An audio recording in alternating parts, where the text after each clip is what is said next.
What a day! What a day, my friends. Dear Member of Parliament, dear Rahul Gandhi, Madame la Ministre, chère Brune Poisson, Monsieur le Ministre, cher Hubert Védrine, Monsieur le Ministre, cher Brice Lalonde, Your Excellencies, dear Ambassadors, dear Dean of PSIA, cher Arancha, dear Professor Christophe Jaffrelot, dear guests, dear professors, dear students. Mr. Gandhi, this is a special day for us. This is a special day in your university. Welcome to Sciences Po and thank you so much for your presence in Paris, on our campus. You're just arriving from Brussels.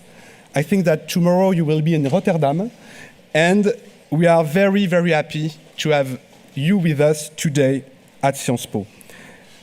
It's a great honor for me to welcome you to our university for this unique opportunity for a dialogue with our students and faculty.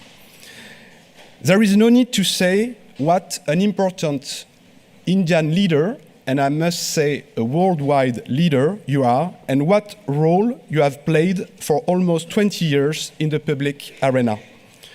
You currently serve as a member of the Indian Parliament from Kerala, and you used to serve as the president of the Congress Party, today's main opposition party to the party in power.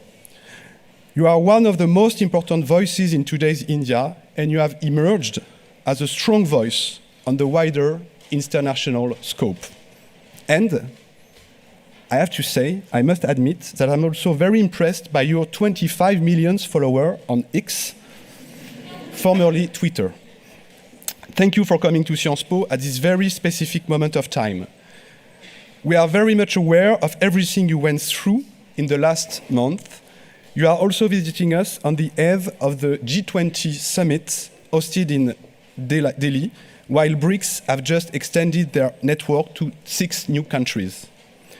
The key role of India grows every day, and we are delighted to offer our students the unique opportunity to listen to you and exchange with you, along with Professor Jaffrelot and Dean Gonzalez.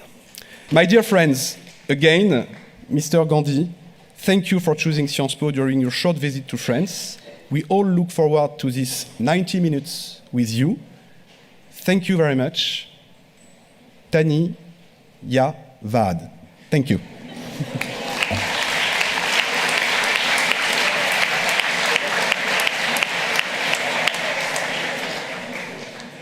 Okay, thank you. Thank you very much, Matthias. This was a very good way to start what we hope would be a great dialogue. So we've been following your Bharat Jodo Yatra across India. We've seen the many kilometers that you've done over 137 days. We're really grateful that you took a detour to come to Paris. And the first question I would have for you is, we look at India and we see a country whose economy is growing, a country which creates technology, that innovates, but also a country with millions of people still in extreme poverty. So what is it that needs to be done to make sure that all these citizens are not left behind, that they also enjoy the benefits of this global progress? I mean, that's a very complicated question. First of all, thank you for having me here. It's an honor to be here. I'd rather be sitting there, frankly, but I don't have that choice anymore. Thank you for your time. India in our constitution is defined as India, that is Bharat, a union of states. So these states, they have got together and formed India or Bharat. And the most important thing is that the voice of all the people who are included in these states is heard loud and clear, and no voice is crushed, intimidated, because I believe that India has an inherent wisdom, that it has a very long history, a long tradition. And my experience has been that regardless of whether people are poor or rich, they have a sense of what India should be doing and where it should be going. So to me, the first step is protecting that voice and making sure that the institutions, the structures that protect that voice are working and are defended. That's where the whole thing begins. And I state that because when we use words like democracy, what we're actually talking about is the voice of people. And listening effectively to that voice, allowing that voice expression is central to any success. And we've experienced that. Pretty much everything that we've achieved so far, whether it is our economic growth, our ability to manage our differences, the bedrock of it is this idea that we protect the voice of all our people. And our leader, Mahatma Gandhi, said it best when he said that the most important voice is the one that's last in the line. It's the most difficult voice to protect. And a nation that is doing that will succeed. Wow. I was quite impressed by that answer and the link that you make to democracy. There is at the moment a big international gathering taking place in India. It's called the G20. So on which side is India in international relations? At the end of the day, this is also a place where we study international affairs, right? So on whose side is India? There was a leader in India once, and they were asked, on whose side are you? Do you lean left or do you lean right? And she said, no, we stand straight in the middle. So I don't, when you're dealing with a country the size of India, we have to have relationships with multiple different countries. And I think it's a simplification to say, whose side are you on? The blunt answer to that is we are on our own side. And as a nation, we act in our interest. And we do whatever suits us with regards to our interest. I don't think it's so black and white. Are you on this person's side or are you on that person's side? For a large country like ours, it becomes very difficult to come up with an answer for that. But we do have a strong view that voice and democracy are important. I'm sure many of my friends from India will understand this. This notion of, clear-cut black and white, this is not an Indian notion. Indian people, their basic architecture is designed to deal with much more complexity and much more nuance. So I don't necessarily buy you're either on this side or you're on this side. But I can see clearly that there is a problem, right? And that problem requires a solution. It's a global problem, and more than a global problem, it's a problem for India, it's a problem for Europe, and it's a problem for the United States. And frankly, it's a problem for all of you in this room, because you're going to have to deal with the problem. And the problem is that we have a planet today where the bulk of production, the bulk of manufacturing, the bulk of value addition is being done in China. And I'm not going to comment on whether that's a good thing or a bad thing.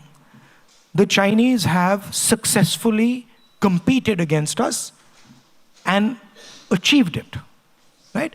There is a problem with, in my view, there is a problem with the way they do it.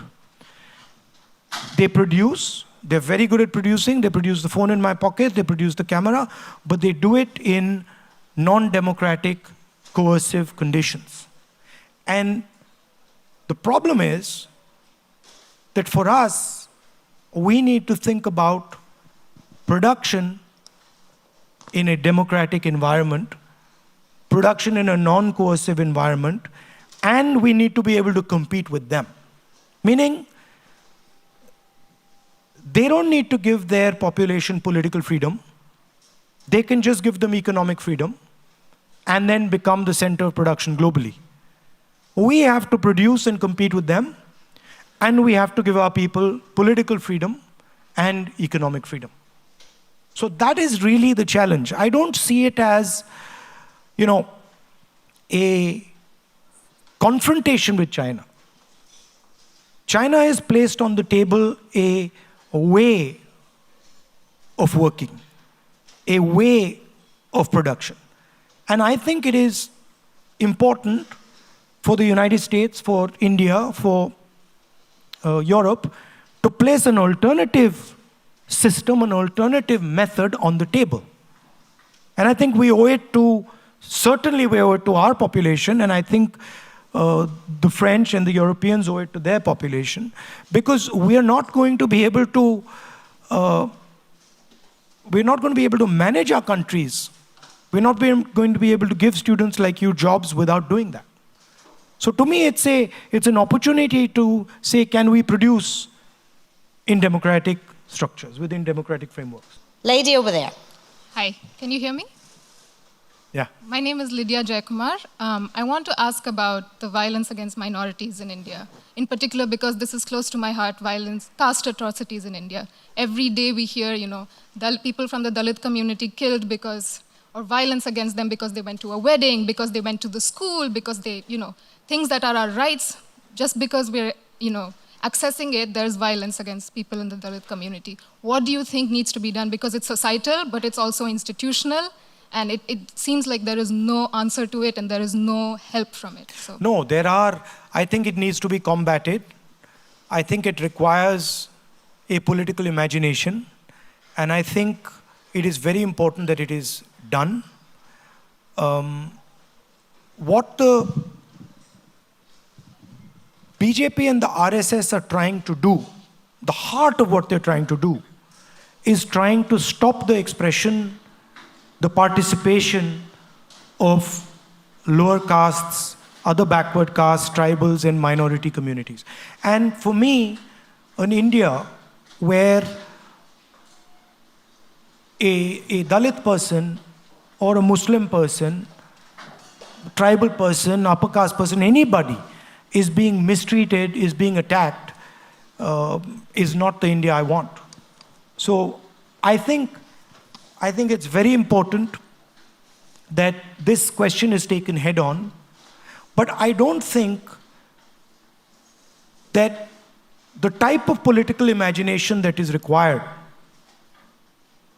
is currently there. It ebbs and flows. So you have these movements, you have this expression, and then they ebb away. And I think we're at one of those points where they've sort of ebbed away, and we need to reconstruct the political imagination that will, solve the problem you're talking about. For me, this is the central problem in India. This is bigger than any other problem. Thank you. Gentleman over there. Hi, thank you for the conversation. My name is Tanishq Saha, and I guess I had a question related to a term you used earlier on in the speech, Bharat. And there is a lot of discussion going around social media right now with a potential renaming, rebranding, whatever you might call it. But does this kind of change of a more popular name? We all know India has been named Bharat since its inception, but is there a point or some value to be derived in changing this name in the international perspective, in the weight we can bring to discussions, to be on our own side as you speak? Well, the Constitution actually uses both names, right? So the line in the Constitution is the line I started with. India, that is Bharat, is a union of states. So I don't really see a problem there. Both words are perfectly acceptable.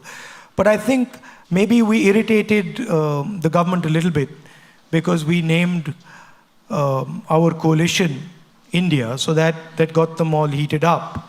And now they've decided to change the name of the country. I mean, you know how these things are. I mean, we could always give our coalition a second name as well. So, I don't think it'll solve the purpose. But people act in strange ways. What do you think about it? I personally believe it might not be the best thing to focus on right now, especially given that the country is at the lens, it's at the focus of this big summit that's taking place. World leaders are there to discuss so many different issues. Personally, I found that it could have been something that could be tabled for a later moment if it was necessary, and I don't know, focus about issues inside and other issues. You're right, but there is something deeper that is going on, which is that people who want to change the name of anything are basically trying to deny history, right? The fact of the matter is, whether we like it or we don't like it, we have a history. We were ruled by the British, we fought the British, we defeated the British, right? I'm sure the English don't like it, but English is spoken by more Indians than English people. It's our language, more than theirs. Right? And we speak it in our own way. We twist it and we turn it maybe in ways they don't like. So the English that is spoken in India is actually a different expression, right? That is spoken in England. Embedded in that English is a huge history, a lot of pain, a lot of happiness, imagination, struggle. Those things are embedded. And the people who want to change the name want to erase that. They don't want that the history of our country is known to our future generation. It disturbs them. Right? I believe that we should accept our history. If we were ruled by the British for 100, 200 years, okay, we dealt with it, and let's move on. So it's a deeper question. Thank you. We're going to go up there. Hello, my name is Lydia Bilali. I am a student here at Sciences Po. And for the past 3 months, I've been interning as a research intern at the German Institute for Global and Area Studies on a project that focuses on the weaponization of anti-fake news laws in South and Southeast Asia. And I've been researching a lot of dozens and dozens of cases of journalists in India that have been targeted and silenced and punished by using the Indian Penal Code. So with this consideration, my question is double. So firstly, how can we continue justifying and saying that India is the largest and biggest democracy in the world? And two, what is the opposition doing to help these civil society members? Thank you. I mean, I walked across the country 4,000 kilometers to raise some of these issues. What you're saying is absolutely correct. There is a tendency now to intimidate, to threaten, not just members of civil society. I have 24 cases on me. I've got a criminal defamation judgment against me.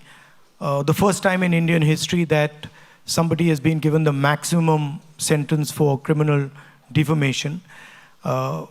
Very convenient that I needed the exact number of days that they gave me to be disqualified. So we are dealing with this issue. The democratic expression is deeply embedded in India. And the fight keep the democratic structure of India alive is ongoing and very vibrant. We are part of that fight. Now, when that fight is over, if that fight is over, and the other side wins, then I would agree with you. But that has not happened yet, and I do not think it's going to happen. We are going through a process. We are going through turbulence in our democratic structure, and there are millions of people, I'm sure many, many youngsters in this room, who really believe in that democratic structure and are going to defend it with everything that they've got. So it's a fight, and I think it's also an opportunity to rethink and to reimagine our country. There are many things that can do with improvement. And I think this is an opportunity, this is a test that many countries go through. And I think we'll come out just fine in this test. Gentleman up. Hi there, yes. So I am a master in social policy here at Sciences Po. While it might not quite look it, I'm actually also part Indian. And over this past few years, it's been particularly scary to see many of my friends and family members back in India become radicalized by Hindu nationalist rhetoric. My question to you is, if your coalition gets elected, where exactly do you see yourself placing the role of Hinduism in a post-BJP India? And how concretely do you propose dismantling or perhaps even transforming the legacy of a religious zeitgeist which has captured the hearts and minds of so many Indians today? Look, I've read the Gita, I've read a number of the Upanishads, I've read many Hindu books. There's nothing Hindu about what the BJP does. There's absolutely nothing Hindu about what they do. Right? I have not read anywhere, in no Hindu book, from no learned Hindu person, have I ever heard that you should terrorize, harm people who are weaker than you. I've never read this. So this idea, this word, Hindu nationalists, this is a wrong word. They're not Hindu nationalists. They are nothing to do with Hinduism. They are out to get power at any cost, and they will do anything to get power, and they will do anything to ensure that the Indian caste structure, the social structure of my country is not threatened. They want dominance of a few people, and that is what they're about. There is nothing Hindu about them. Thank you. Very clear. Gentlemen. Hi, thank you for being here. My name is Zaid Wahidi. I'm a lawyer based in Paris. My question is about the opposition's narrative for the next election. And I saw that Ms. Sonia Gandhi wrote a letter identifying 9 points to the Prime Minister. Is that the opposition's pitch? Because as a minority, of course, it's important for me to have the Pyar Ki Dukaan in a Nafrat Ka Bazaar. But is there another issue, or are there certain issues that you have identified that will perhaps build more consensus with even the majority community and get you where you are, where you want to be in 2024? When you see the people on the stage in the India coalition, you must realize that more people from the majority community vote for us than vote for the BJP. 60% of India votes for us. 40% of India votes for them. Right? So this idea that the majority community is voting for the BJP, this is a wrong idea. The majority community actually votes more for us than they vote for them. Right? They do polarize society. They divide society. They spread hatred in society. And that is their mechanism.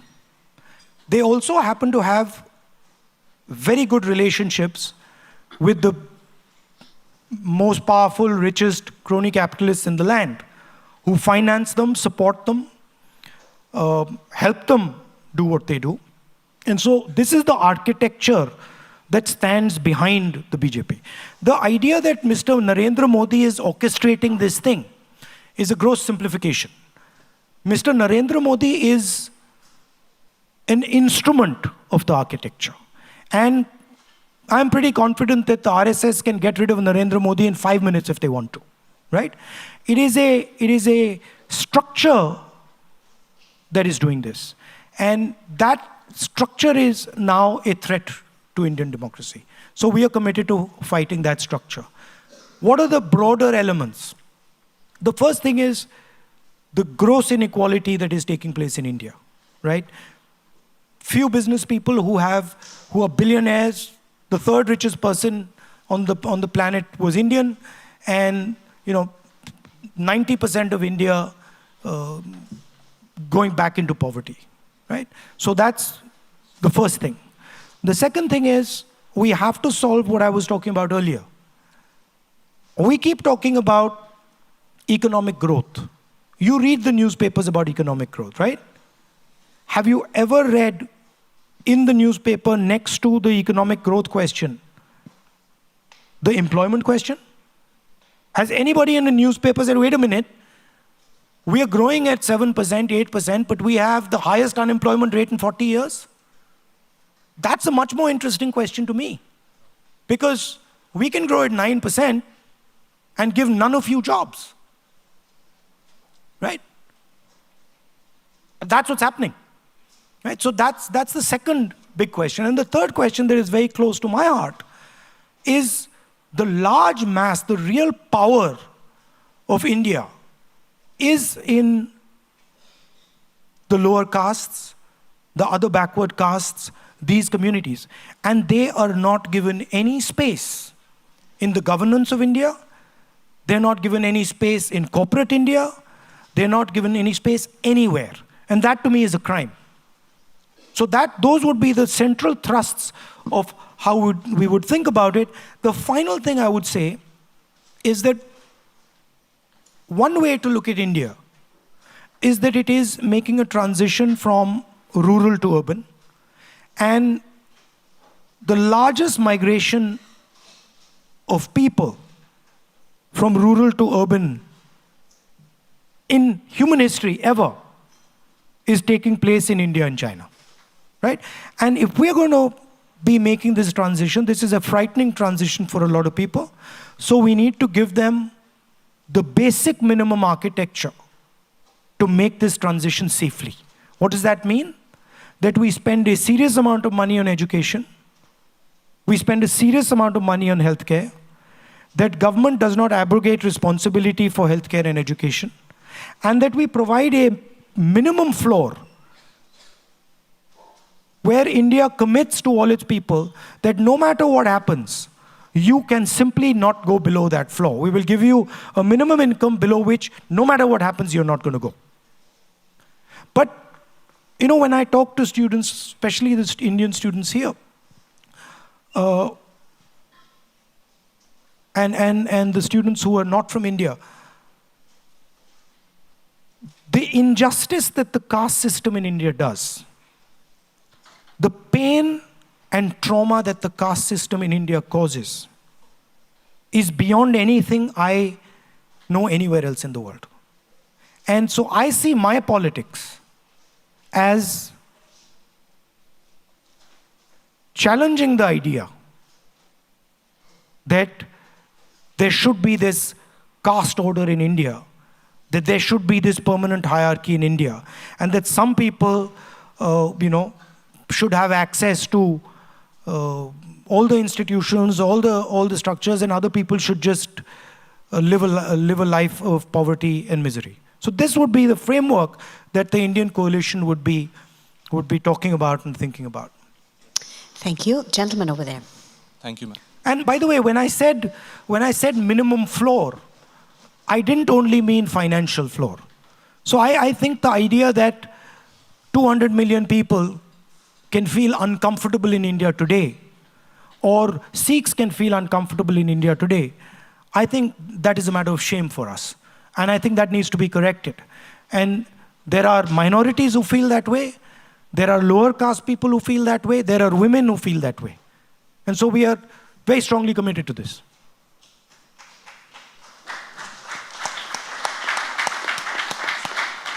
Good evening, Mr. Gandhi. My name is Smriti Bhatt, and I'm a master's student from Social Policy and Social Innovation. As you already have answered partly my questions, I would try to keep it short. The place in Delhi which is being, where people are being mobilized in lieu of G20 is Badarpur, where you plan to go. The slum?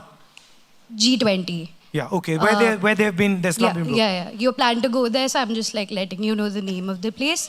They'll be very annoyed with you, by the way.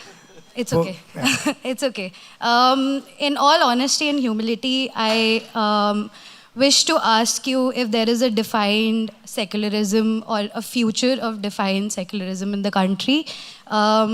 If the party comes to power in the next elections, how do you specifically counter the hate and the chest thumping that has happened in the past few years regarding religion and education?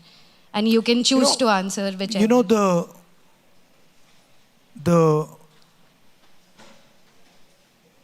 literally, if the Prime Minister tomorrow morning was to decide there would be no chest thumping and no violence in India, it would stop. It is the direction that the leadership of the country gives, the imagination that the leadership of a country gives, that shapes people. The feeling right now is that you can do whatever you want and nothing's going to happen to you, right? The moment the feeling becomes that there are going to be consequences to attacking someone, consequences to beating up someone, that behavior will change instantly, I guarantee you, right? That doesn't resolve the earlier question about institutions, which is this sort of disease that has now entered the Indian institutional framework, where the neutrality of those institutions has gone out of the window. And I think there, frankly, we will have to make examples of people. We'll have to make sure that some of the people who have done what they have done pay a significant price for what they've done, so that anybody who's thinking about doing it again understands that they will also pay the price for attacking the soul of India. Because that is how I see it. This is an attack on the soul of India, and the people doing this should pay a price for it. Thank you. Thank you. And the last question goes to the gentleman. Hi, my name is Arman. Can you hear me? Yeah, okay. So my question, I attended one of your speeches at the Bharat Jodo Yatra, and I remember when you mentioned crony capitalism, the crowd went wild. They were all like, Adani. And so there's this feeling clearly on the ground that this kind of top-down development is happening, right, in India, economic development, where there is crony capitalism, like you said. And my question is, if we are to decentralize power, where the state is less involved in all affairs, economic affairs, etc., how would you or how would your coalition ensure that the concentration of wealth does not take place in a few corporations? By the way, just because you have decentralization of power doesn't mean the state is less involved. The state is just involved at a different level, right? But the state is still involved. The center is not involved. So for example, if you go to Kerala, I'll give you an example. I'm the member of Parliament of Kerala. If I want to take any decision in my constituency, I have to speak to the local body people. I can't just as a member of Parliament suddenly say, I now am deciding to do this. They'll come to me and say, how did you do that? You have to have a conversation with us. So it roots you very quickly, because they can charge me a price. They can send me the bill, right? So decentralization does not mean that that the state is walking away. The state is just coming in a different level, right? So what was the second part of your question? So how would you ensure that, monopolies don't happen in India? look, what you're having in India today with Mr. Adani is so blatant and it's completely so over the top, right? I don't think there's any other place where this is going on. The gentleman is in, pretty much every single business, right? As people know, he's manipulating, he's sending money out of India. He's manipulating his stock price. He's using that money to buy Indian assets. It's a big circle, And part of the reason the Prime Minister suddenly got so excited about this Bharat issue is because of the Adani story. Everybody knows it, we know it, that there are very close linkages between the Prime Minister and Mr. Adani. The documentation is available, right? And he's not going to get away with it. Eventually, he's going to be held accountable for it. So it is so over the top that it's completely ridiculous. However, you can have policy structures that seriously affect how you distribute income. I'll give you an example. The GST, right, is a tax on small and medium businesses. Small and medium business has to hire an accountant, has to go through a whole process, which costs him relatively much more than it costs Mr. Adani, right? Demonetization is an assault on small businesses. Demonetization wasn't about black money. It was about breaking the back of small and medium businesses in India to pave the way for an Adani. So how you define policy and how you think about policy, where you put money, fundamentally determines how you distribute it, right? So those things are not difficult to do. Manrega, do you think Manrega distributes wealth? Hugely. Right to food distributes wealth. Supporting small and medium businesses distributes wealth. Developing skills distributes wealth. Destroying small and medium businesses concentrates wealth. GST applied the way it is concentrates wealth. What you did during COVID concentrates wealth. Giving a free pass to every large business guy and forgiving their loans and not forgiving the loans of farmers concentrates wealth. So what you do is very clear. It's not complicated. And we have a history of doing it. Can I have the last So question, as we're coming to an end, I wanted to see if you had a recommendation or a parting message for these students. At the end of the day, you're the chairman. This is quite an unfair process here because I've been asked, I don't know how many questions, and I'm not allowed to ask even one question. But that's the nature of the game. So I would quite like to know from the students here. I mean, I didn't study in Paris. I studied in the US and in England. What is it like to study here?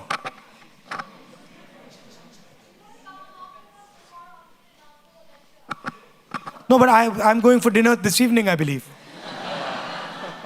You can come with us for dinner this evening.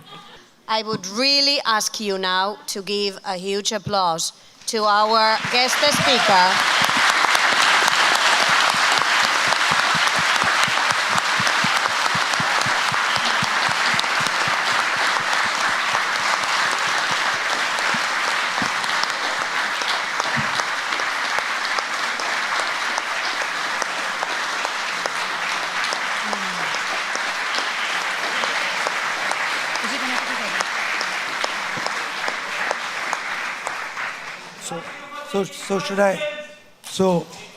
So should I conclude?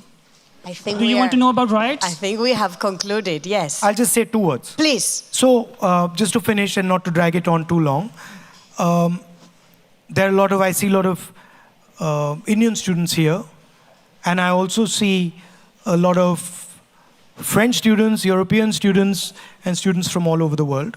I think it's very important that we build a bridge between India and your countries. And I would like to invite as many of you as possible to come to India. Of course, the Indian people come all the time, but the people who are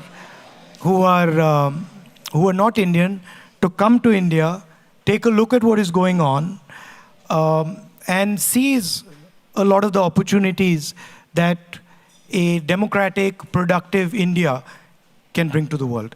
Thank you. Thank you.